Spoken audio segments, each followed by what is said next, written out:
Алтын күн аспаны, алтын дән даласы, ерліктің астамы еліне қарашы.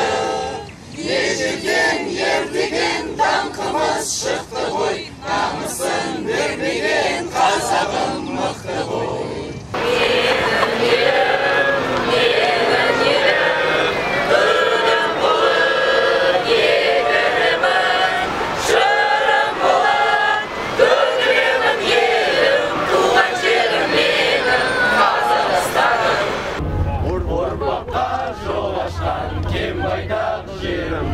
Бірлігі жарасқан тәуелсіз елім бар.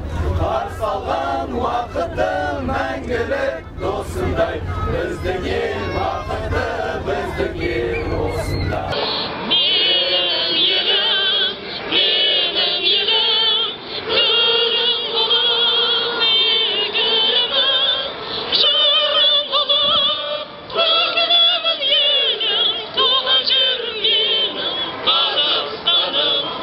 Құрметті отандастар, сіздерді Шанхай қаласында оқитын барша қазақстандық студенттер атынан мемлекеттік рәміздер күнімен құттықтаймыз. Егемендігіміз мәңгі болсын. Көк байрағымыз биіктен көріне берсін.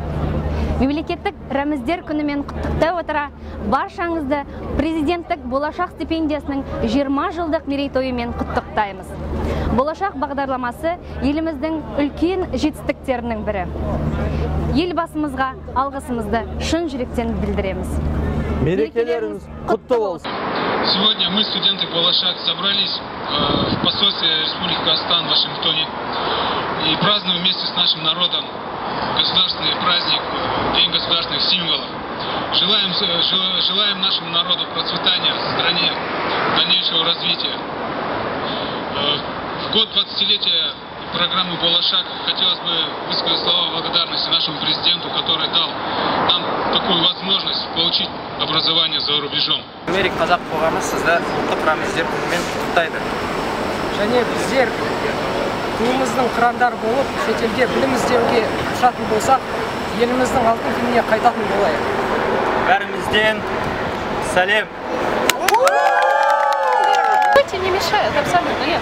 Государственная символика Республики Казахстан является не только символом независимости нашей страны, выражающая все мечты и надежды нашего народа, но также является символом достижений нашей страны. Желаю, чтобы эти достижения множились с каждым годом, и желаю мирного неба всем казахстанцам. С праздником! Ассаламу алейкум, отандастар! Мәскеуден жалынды сәлем! Бүгінгі біздің төл мерекеміз рәміздер күні құтты болсын. Айбынды әнұранымыз тек жеңісті күндерде шырғалып, көк туымыздың тұғыры биік болсын. Еліміздің білімге салған инвестициясы, елбасымыздың тарихи шешімімен жасалған болашақ бағдарламасының 20 жылдығы құтты болсын. Мемлекеттілігіміздің көне болмысын көрсететін көк туымыз, қазақ халқының мінезі мен бейнін бейнелейтін әнұранымыз, және ата-бабаларымыздан аманат еткен және оны ұлықтайтын елдік таңбамыз құтты болсын ағайын.